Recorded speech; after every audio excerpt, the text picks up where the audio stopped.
छत्तीसगढ़ सुकमा में सुरक्षा बलों और नक्सलियों की जोरदार मुठभेड़ हुई। मुठभेड़ में टॉप नक्सली कमांडर हिडमा ढेर किया गया है। तो देखिए 50 लाख का इनामी नक्सली हिडमा मुठभेड़ में ढेर किया गया।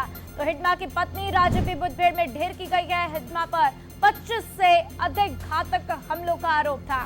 तो देखिए सुकमा में मुठभेड़ में 6 नक्सलियों के शव भी बरामद किए गए। ये तस्वीरें भी सामने आती हुई और बहुत ही महत्वपूर्ण जानकारी आपके साथ साझा कर दें कि गृह मंत्री अमित शाह ने भी सुरक्षा बलों को डेडलाइन दी थी कि 30 नवंबर 2025 तक हिडमा को ढेर कर देना है। आपको बता दें हिडमा वही है जिसने बड़े बड़े हमलों की साजिश रची है। आपको बता दें कि जो झीरम घाटी कांड हुआ था उसका साजिशकर्ता हिडमा ही था। साथ ही साथ 2010 में 36 सीआरपीएफ जवानों की मौत हुई थी, उसका भी जिम्मेदार हिडमा ही था। साथ ही अन्य कई बड़े अटैक किए गए हैं जिसका जिम्मेदार हिडमा। और ये बड़ी कामयाबी क्योंकि गृह मंत्री अमित शाह ने कहा है कि मार्च 2026 तक नक्सलवाद का सफाया करना है और ऐसे में एक बड़ी कार्रवाई होती हुई, एक बड़ी कामयाबी हाथ लगती हुई। तो देखिए मुठभेड़ में टॉप नक्सली कमांडर हिडमा ढेर किया गया, साथ ही साथ उसकी पत्नी राजे भी ढेर की गई है और साथ ही अन्य नक्सली भी ढेर किए गए हैं। तो बहुत बड़ी कामयाबी सुरक्षा बलों को,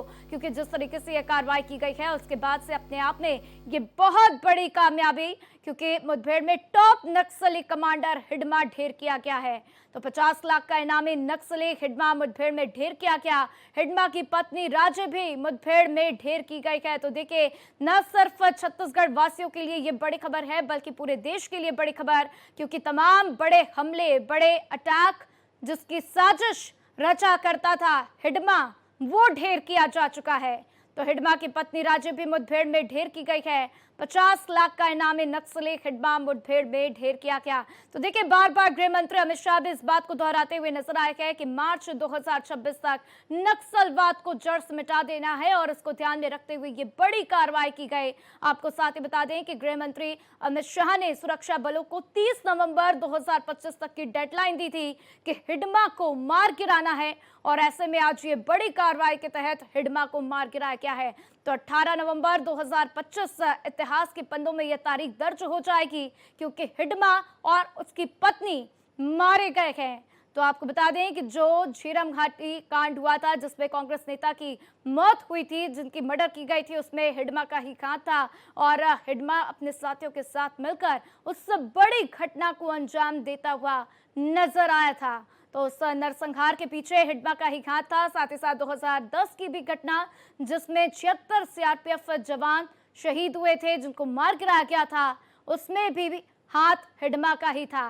साथ ही साथ 2021 में भी एक बड़ी घटना हुई थी जिसके पीछे हिडमा का ही हाथ था। इसके अलावा कई ऐसे बड़े हमले जिसमें हिडमा का हाथ शामिल रहा है, लेकिन ये प्रमुख घटनाएं जिसके पीछे हिडमा ने पूरी साजिश रची थी और उसकी वजह से बड़ा नरसंहार हुआ था। तो देखिए ये जानकारी सामने आते हुए कि हिडमा और उसकी पत्नी दोनों को ढेर कर दिया गया है और ऐसे में क्या कुछ जानकारियां अन्य सामने निकल कर आएंगी वो भी देखना बहुत ही महत्वपूर्ण होगा। लेकिन लगातार छत्तीसगढ़ में जिस तरीके से नक्सलवाद का सफाया होता हुआ उस दिशा में ये एक बड़ी कार्रवाई जिसमें एक बड़ा नक्सली हिडमा मारा गया, साथ ही साथ उसकी पत्नी भी मारी गई है।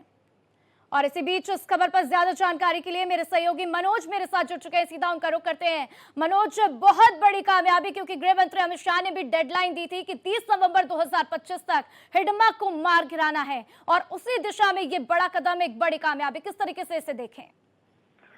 राधा, मैं आपको बता दूं कि वाकई में अगर ये पूरे देश के लिए जो बड़ी बात है कि जो हिडमा मतलब नक्सली जो सीपीआई माओवाद संगठन है उसका जो सबसे खूंखार कमेटी या कंपनी है, कंपनी नंबर 1, उसका ये चीफ था। और इसको लगातार सरकार के गृह मंत्री भी इसके गांव गए थे अभी हफ्ते भर पहले ही, वहां इसकी मां से भी बात किए थे और सरकार भी चाह रही थी कि हिडमा अपने साथियों के साथ सरेंडर कर दे। चूंकि अब तक जितने भी शीर्ष नेता हैं यहाँ के छत्तीसगढ़ के नक्सल से प्रभावित जितनी भी कमेटियां हैं लगभग वो सरेंडर कर चुके हैं। तो एक हिडमा ही बच गया था जो सबसे दुर्दांत है और सीपीआई की जो नेशनल कमेटी है, उस कमेटी में बस्तर का एकमात्र व्यक्ति था जो उसको शामिल किया गया था। तो कई बार सरकार भी प्रयास कर रही थी कि किसी न किसी तरह से हिडमा सरेंडर कर दे, और उसी के लिए गृह मंत्री जो विजय शर्मा है, अभी एक सप्ताह पहले ही उसके घर गए थे, उसके मां से भी बात किए थे। बात करने के बाद ये चूंकि आंध्र प्रदेश में 1 महीने से छिपा हुआ था और वहां पे जो ऑपरेशन चला है, तो वहां की टीम ने कार्रवाई किया। और हिडमा की जहां तक बात की जाए तो हिडमा 2010 में दंतेवाड़ा जिले के जो ताड़ मेटला में 76 जवान शहीद हुए थे सीआरपीएफ के, उसका ये मुख्य मास्टरमाइंड था। और दूसरी बड़ी जो बात थी, वो जो झीरम घाटी कांड हुआ जिसमें 27 कांग्रेसी नेता मारे गए थे, उसका भी ये मुख्य मास्टरमाइंड था। और अभी सुकमा में 23 सुरक्षा बलों शहीद हुए थे, उसमें भी था। तो ये 26 से 28 लगभग बड़े वारदातों में ये सीधा शामिल था। जी मनोज, ये बहुत बड़ी कार्रवाई है, जैसा कि आप भी बता रहे हैं। लगातार हमने देखा किस तरीके से हिडमा उसके अन्य साथियों को मार गिरा है। इसको लेकर क्या कुछ जानकारी सामने आते हुए क्या इनपुट्स मिले जिसके आधार पर यह कार्रवाई की गई? क्योंकि बहुत लंबे समय से हिडमा की खोज की जा रही थी, लेकिन आज वो शुभ घड़ी आई जब हिडमा को मार गिराया गया। बिल्कुल राधा, करीब जो हमारा छत्तीसगढ़ और आंध्र प्रदेश और तेलंगाना उड़ीसा के जो भी नक्सल से जुड़े अधिकारी हैं, लगातार 6 महीना से इसको वॉच कर रहे थे। और इसी के दिशा में ही 1 सप्ताह पहले विजय शर्मा इसके यहाँ गए थे, क्योंकि इनकी लोकेशन लगातार मिल रही थी आंध्र प्रदेश के जंगलों में। तो उससे प्रयास किया जा रहा था कि इनको कर दें। इसके साथ ही जो इसकी पत्नी है, वो भी, ये तो 50 लाख का इनामी था, इसकी पत्नी जो राजे है उर्फ संतोष नाम है, वो भी 20 लाख की है। तो लगातार पुलिस को इनकी लोकेशन मिल रही थी और ये प्रयास किया जा रहा था सरकार के तरफ से कि ये आत्मसमर्पण करके मुख्य धारा में वापस आए। लेकिन कल सुबह जब जंगल में पार्टी आंध्र प्रदेश की जो फोर्स है, वो पैरामिलिट्री फोर्स जब जंगल में घुसी थी, तो इनके ये 6 के संख्या में थे और 6 संख्या में थे और इन लोगों ने फायरिंग किया था। फायरिंग के जवाब में ही 6 लोग मारे गए हैं और जो 6 लोग मारे गए हैं वो बटालियन नंबर 1 के ही सारे मेंबर हैं और पदाधिकारी हैं।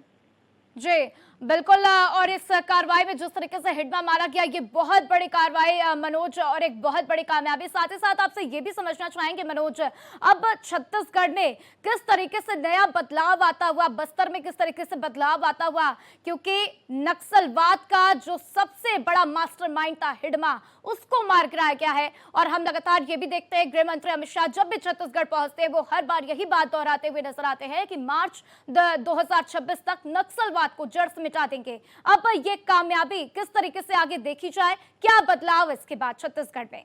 देखिए, छत्तीसगढ़ में जो हिडमा का जो नेटवर्क था, वो सबसे मजबूत और सबसे खूंखार था और ये पूरा सुकमा जिला और दंतेवाड़ा जिलों को प्रभावित करता था। उसके साथ साथ पूरे प्रदेश को प्रभावित करता था। बसवा राजू जो था अबूझमाड़ के इलाके में पूरी तरह से सक्रिय था। वो हाल ही में भी 1 महीना पहले ही अपने 200 साथियों के साथ सरेंडर कर दिया। तो उसके सरेंडर के बाद से अगर नक्सल में सरकार के विकास की राह में अगर कोई रोड़ा था, तो वो हिडमा ही विकास की राह में रोड़ा था। हालांकि पैरामिलिट्री फोर्स और लोकल पुलिस, छत्तीसगढ़ पुलिस ने उसके गांव के बगल में ही स्कूल खोला है। तो अब हिडमा के चले जाने के बाद से छत्तीसगढ़ पूरी तरह से माना जाए तो नक्सल मुक्त हो चुका है। अब विकास के लिए सारे दरवाजे खोले जा चुके हैं। स्कूल से लेके चिकित्सा शिक्षा से लेके व्यापार से लेके टूरिज्म तक सारी व्यवस्थाएं अब सरकार को आसानी से कर सकती है, वहां विकसित भी किया जा सकता है। अब किसी तरह का नक्सली खतरा छत्तीसगढ़ में नहीं रह जाएगा। बिल्कुल मनोज, और आने वाले वक्त में ये बात भी सच होती हुई दिखाई दे रही है कि मार्च 2026 तक नक्सलवाद जड़ से मिट ही जाएगा। आप इस खबर पर नजर बनाकर रखिएगा मनोज। हमारे साथ जानकारी साझा करने के लिए आपका शुक्रिया।